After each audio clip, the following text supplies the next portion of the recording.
World cup की बात extra जज्बे के साथ, हर बॉल कमाल, हर shot strong. Only on rummy speaks, brought to you by stronger Pepsi. Extra fizz, extra taste. तो सवाल ये बनता है कि जो 7 रन से इंग्लैंड पीछे रह गया इस ग्रेट मैच में, वो कहां पे पीछे रह गया? 7 रन ही थे ना, एक hit away from a super over. Fielding, Bharat की फील्डिंग अनबिलीवेबल थी। पहले तो अक्षर पटेल का ब्रुक का कैच, पीछे भागे 24 गज के करीब कैच लिया, ब्रेथ टेकिंग। फिर उसके बाद विल जैक्स का कैच, वो छक्का हो सकता था, उन्होंने गेंद दुबे को दिया, एक ग्रेट टीम एफर्ट था, वो छक्का लग सकता था। फिर तिलक वर्मा ने जो कैच लिया बाउंड्री पे, वो भी एक आधा इंच का फर्क था, वो भी 6 था। सैम करन की वो हिट थी, वहां पे छक्के की जरूरत थी इंग्लैंड को।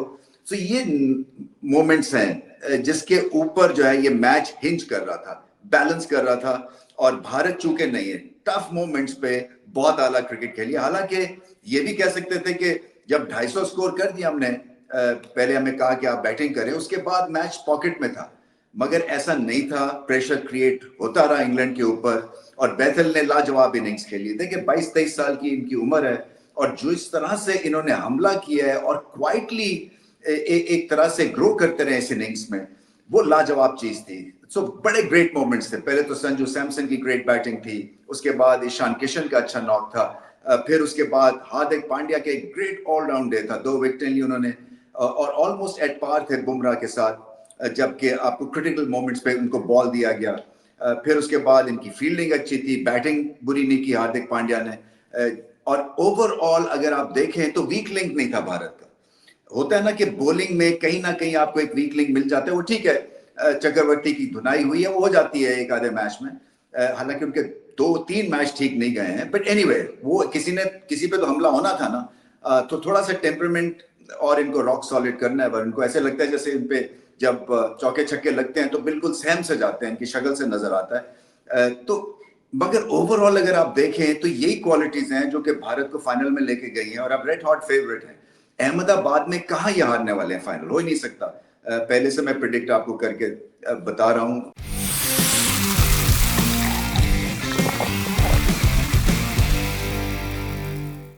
स्ट्रॉन्गर पेप्सी पावर प्ले मेरी नजर में जेकब बैथल। हालांकि संजू सैमसन ने भी बहुत बड़ी इनिंग्स खेली है और अपनी फॉर्म को आगे लेके गए, बट 22-23 साल की उम्र में जो इस बैट्समैन ने बैटिंग कर दी है ना against top quality world class bowling attack, वो लाजवाब थी। और रन चेस सिचुएशन में जबकि विकेटें गिर रही थी, इनका फोकस शानदार था। 48 बॉलों में 105, कोई 8 छक्के 7 चौके, इस तरह की इनकी बैटिंग थी। रिदम था और उसके बाद जब बड़ी हिट लगानी थी, तरीके के साथ हिटिंग की इन्होंने, इम्प्रोवाइजेशन भी थी और इतने मैच्योर्ड हैंड खेले हैं वो at such a young age के जिसका जवाब नहीं है। सो एक तो लेफ्ट हैंडर है, इनको नेचुरल एडवांटेज मिलता है, स्पिन, पेस, बुमराह, सबको इन्होंने बहुत ही आला खेला और अकल के साथ खेला। जब बुमराह को विकेट नहीं देनी थी, इन्होंने आराम से तसल्ली से भी खेला। उसके बाद वो अलग बात है कि बहुत ज्यादा रन्स करने थे इंग्लैंड को और इन्होंने बहुत ही बड़ी इनिंग्स खेली और इंग्लैंड को एंगेज रखा right till the last over. ये है इनकी ग्रेटनेस इस इनिंग्स की। और जैसे मैंने कहा कि हर फॉर्मेट के प्लेयर हैं। अभी एशेज में 150 किया है, यंग एज में कुछ ज्यादा क्रिकेट खेले नहीं है, मगर टॉप क्वालिटी प्लेटफॉर्म के ऊपर एक हैरत अंगेज इनिंग्स खेली है। और जैसे मैंने कहा कि प्लेसमेंट, बड़ी शॉट्स, इम्प्रोवाइजेशन और उसके बाद प्रोसेस को फॉलो करना और एंड तक मैच को लेके जाना, क्योंकि ये भी जल्दी आउट हो सकते थे, बट नपी तुली हिटिंग और शानदार बैटिंग। मुझे ऐसे लगता है कि आगे चल के टीम्स को देखना है कि भारत की बॉलिंग जिस तरह से सेटअप हुई हुई है, हम वैसे सेटअप क्यों नहीं कर सकते हैं।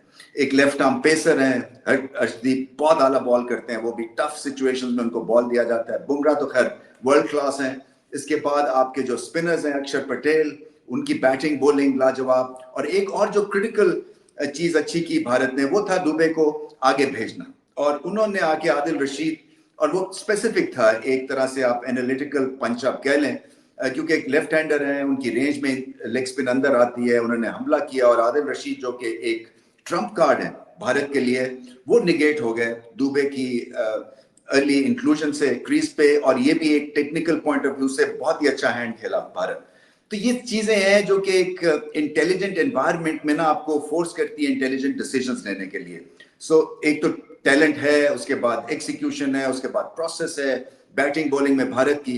बट ये जो एनवायरनमेंट है ना, ये आपको एक तरह से तरीका बताती है कि किस तरह से अपनी नर्व को होल्ड करना है, क्या बॉल कब करना है, एक स्टेप आगे गेम से हम कैसे रह सकते हैं, और जब हम पे हमला होगा तो हमने बाउंस बैक कैसे करना है। मैं कई दफा कह चुका हूं कि ये भारत की वो टीम है जो कि बाउंस बैक करती है बॉल में। हालांकि एक दफा जब आपको मार पड़नी शुरू हो जाए ना, तो बड़ा मुश्किल होता है कि रेन इन करना सिचुएशन को, बट ये भारत जो है ये कम बैक करते हैं क्योंकि इनके पास रॉक सॉलिड बॉलिंग है। ठीक है, कोई कहेंगे कि 250 पे 250 हो गया, बट मैच तो जीत गया ना। और हमेशा से प्रेशर था इंग्लैंड पे। इंग्लैंड जो है वो अपने आप को कोसेंगे क्योंकि जो जोफ्रा आर्चर का बहुत ऑर्डिनरी दिन था, उनके पेसर्स का खास दिन नहीं था। फिर आदिल रशीद को नलिफाई किया गया, और फील्डिंग भी देखे ना, वहां पे चूक हुई और मैसिव चूक थी। ये जो हैरी ब्रुक है, बैटिंग में ग्राउंडेड रहे, जल्दी आउट हो गए, और पहला ही बॉल बुमराह ने जो इनको आगे किया वो क्या था, वो स्लोअर कटर था।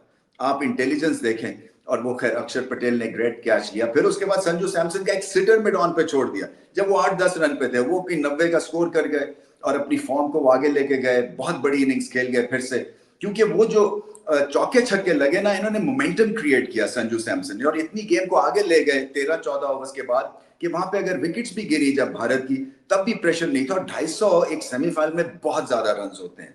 तो इंग्लैंड की फील्डिंग जो थी वो खासी ऑर्डिनरी थी, रही है इस टूर्नामेंट में।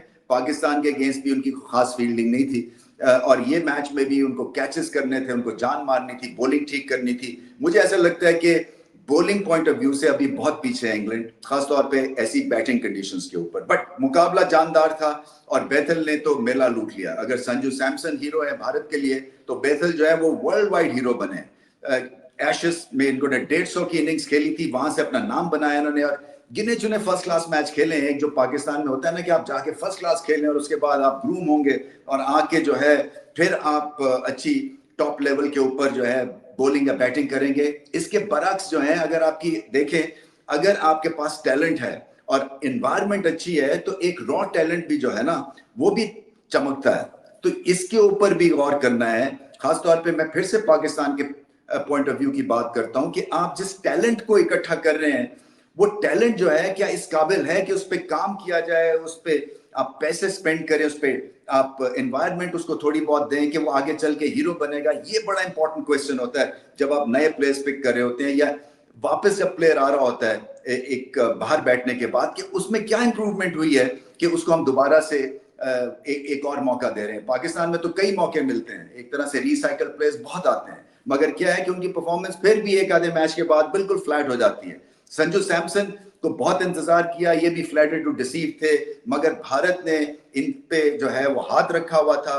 और इन्होंने आके फिर दो सबसे इंपॉर्टेंट मैचेस में, वो वेस्ट इंडीज के अगेंस्ट और यहाँ पे लाजवाब इनिंग्स के लिए, great timer of the ball है, सिचुएशन को अच्छा भांपते हैं। और आज जोफ्रा आर्चर की जो मुरम्मत की, जिनका एक तरह से इनके ऊपर हावी रहे हैं वो अपने करियर में, एनालिसिस आप देख रहे होंगे टीवी के ऊपर। सो उनकी धुनाई से क्या हुआ कि जो मोमेंटम सेट हुआ, फिर भारत ने पीछे मुड़ के नहीं देखा। सो स्ट्रॉन्ग परफॉर्मेंस है भारत की हर शोबे में, और अब फाइनल में पहुंच गए। मुझे ऐसा लगता है कि चले, इतना कॉन्फिडेंट ये बॉलिंग परफॉर्मेंस नहीं थी, मगर फिर भी जीत होती है, और आगे चल के अपने फेवरेट ग्राउंड में खेल रहे हैं, वहां पे इनका हारना बड़ा मुश्किल है।